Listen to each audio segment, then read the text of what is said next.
Hello friends, मेरा नाम है वीर जोशी। आप देख रहे हैं अवन इंडिया टेक। और आज मैं आपको बताऊंगा कि हमारे साथ जो स्कैम हो जाते हैं, हमारे पैसे चुरा लिए जाते हैं, हमें कॉल करके हमसे ओटीपी पिन वगैरह लेकर उसमें बैंक में से पैसे निकाल लेते हैं और क्यूआर कोड स्कैन करने का बोलते हैं। इस तरह के जो स्कैम होते हैं, फ्रॉड होते हैं, उनके बारे में मैं आज आपको बताऊँगा। अब जिन लोगों को ये लगता है कि मुझे सब पता है, सब जानता हूँ किस तरह के क्या होता है, तो आप प्लीज़ इस वीडियो को छोड़कर जा सकते हैं। अब जिनको नहीं पता तो वो इस वीडियो को आप कंटिन्यू कर सकते हैं, आपको अच्छी नॉलेज मिलेगी। तो इसलिए जितना हो सके आप सेफ रहें और वीडियो को पूरा देखें।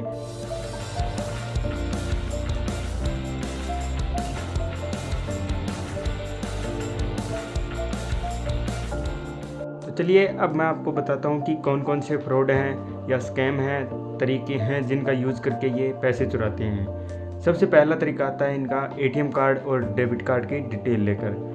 तो ये किसी अनजान नंबर से हमें कॉल आता है तो और उस पर कॉल करके हमसे पूछते हैं कि आपके पास मैं इस बैंक से बोल रहा हूँ, आपके पास ये इस बैंक का एटीएम कार्ड है, तो आप हमें इनके ऊपर जो कोड है उनको बता दीजिए, हम आपका ये बंद होने से बचा लेंगे, आपका एटीएम कार्ड बंद। तो इस तरह से एटीएम कार्ड की डिटेल लेकर ये पैसे निकालते हैं। जैसे ये कोड भरते हैं और उसके पीछे का सिक्योरिटी कोड लगा कर ये पैसे निकाल लेते हैं। इस तरीके का अब सब लोगों को पता लग चुका है, सारे जानते हैं कि हमें एटीएम कार्ड की डिटेल नहीं देनी चाहिए, कोई बैंक हमें कॉल नहीं करता। लेकिन इस तरह के और भी तरीके हैं जिनका यूज़ करके ये चोर लेते हैं, निकाल लेते हैं। इनका दूसरा तरीका होता है चेक से पैसे निकालना। अब आप सोचते रहे होंगे कि चेक से कैसे पैसे निकाल सकता है, हमारा सिग्नेचर कोई नहीं कर सकता। सिग्नेचर कॉपी कर सकते हैं किसी भी छोटी सी मशीन से, जो सीएनसी मशीन यानी जिसमें प्रोग्राम किया जा सकता है और उसको आसानी से ऑपरेट किया जा सकता है। जैसे कंप्यूटर में हमारे सिग्नेचर की फ़ोटो लेकर और उसमें अपलोड कर दी जाती है, तो वो पेन से सिग्नेचर कर देगी हमारा, इसलिए उसमें कोई वो ज़्यादा वो नहीं है। तो चेकबुक से भी पैसे निकाल सकते हैं आपके। तो अगर आपको कोई बैंक से मैसेज आता है कि आपकी चेकबुक इस नंबर पर यहाँ पर डिलीवर हो रही है या आपके पास आ रही है, तो उसे आप बैंक में ज़रूर पता करें, ताकि क्योंकि आपने चेकबुक मंगवाई है तो अच्छी बात है, अगर नहीं मंगवाई तो आप इससे बैंक को जानकारी ज़रूर दें, ताकि वो चेकबुक वगैरह अपनी रिटर्न करवा ले या कैंसिल कर दे आपकी डिलीवरी। और तीसरा तरीका होता है इनका, और सबसे फेमस तरीका है यूपीआई पेमेंट ऐप्स, यानी जहाँ से भी हम ऑनलाइन पेमेंट कर सकते हैं, जैसे पेटीएम, फ़ोनपे, गूगल पे, एयरटेल वगैरह सब पे यूपीआई पेमेंट चल रही है आजकल। तो इनसे पैसे चुराना बहुत आसान हो गया है, क्योंकि ये इस तरह का क्यूआर कोड भेजते हैं, उसको स्कैन करना होता है और स्कैन करने के बाद पेमेंट लिखी होती है अपने आप और बोलते हैं कि प्रोसीड टू पे कर दो। तो उसके बाद जो जैसे ही हम प्रोसीड टू पे करते हैं तो हमारे पास सिर्फ यूपीआई पिन लगाने का ऑप्शन आता है। अब हमें सोचते तो है नहीं क्या कर रहे हैं, कैसे पिन लगा रहे हैं, कौन सा पिन है, किस चीज़ के लिए है। हमें जो रेगुलर हाथ जैसे बना होता है, जैसे माइंड सेट होता है, वैसे ही हम यूपीआई पिन लगा देते हैं और हमारे पैसे जो अमाउंट भरकर जिसने जो फ्रॉड करने वाला होता है वो अमाउंट भर के भेजता है, वही पेमेंट हमारी बैंक से कट जाती है। तो इस तरह के कोड होता है। और वो क्यूआर कोड को स्पेशल क्यूआर कोड नहीं होता, वो सिर्फ एक रिक्वेस्ट लगाते हैं। वो जैसे पेमेंट में पहले रिक्वेस्ट लगाते थे सीधी, भी आपके पास रिक्वेस्ट आई है, इसको एक्सेप्ट कर लो। अब बोलते हैं कि क्यूआर कोड स्कैन कर लो। तो बात वही है, सिर्फ पेमेंट रिक्वेस्ट है वो एक तरह की, और वो रिक्वेस्ट करने पे आपको पेमेंट है वो यूपीआई पिन लगाते ही आपकी पेमेंट कट जाती है। और इनका चौथा तरीका है सबसे खतरनाक तरीका, डिटेल, मतलब आपके पास कुछ ऑप्शन नहीं होगा उसके बाद, अगर वो तरीका अगर ये यूज़ करते हैं।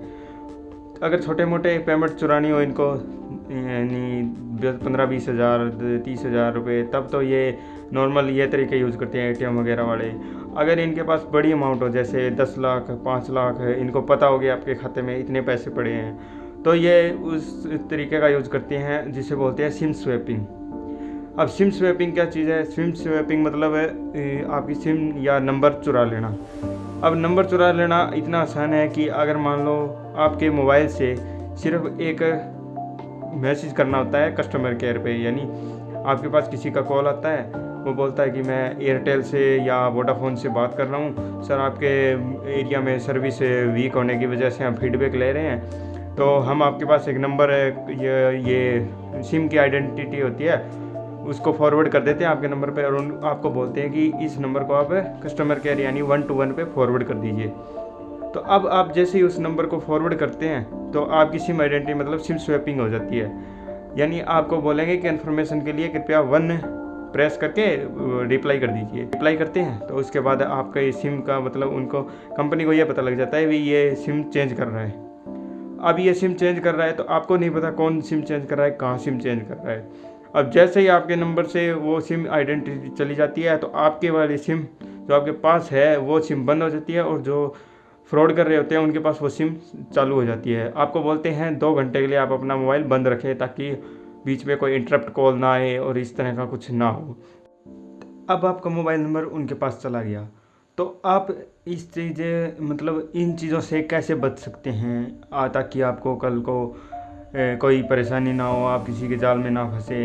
तो इसके लिए ये है कि वो हमारी इन्फॉर्मेशन हमसे ही लेते हैं। वो व्हाट्सएप पर कोई लालच देते हैं जैसे 90 GB 10 GB जियो का डबल डाटा ऑफ़र, ऐसा इस तरह के वो लिंक भेजते हैं। उसके अंदर हम अपनी इन्फॉर्मेशन खुद फिल कर देते हैं।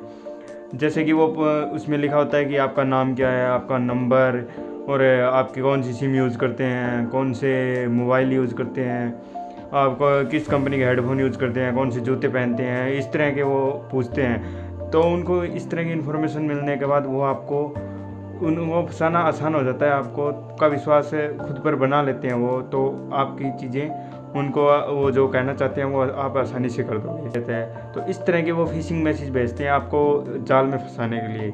तो आप इस तरह के लिंक पर क्लिक ना करें और किसी भी मतलब किसी को भी अपनी ये ATM डिटेल वगैरह किसी को ना दें। जितना सतर्क रहेंगे उतना आप सेफ रहेंगे।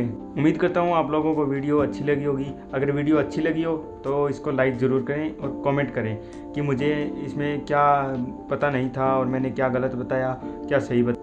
आप कमेंट करेंगे तभी मुझे पता चलेगा कि मेरी ये गलती रही है इसमें और मैं इस चीज़ को मुझे आगे इम्प्रूव करना है, ताकि मैं आप लोगों के लिए और अच्छी से अच्छी इन्फॉर्मेशन लेके आऊँ। और वीडियो को पूरा देखने के लिए धन्यवाद।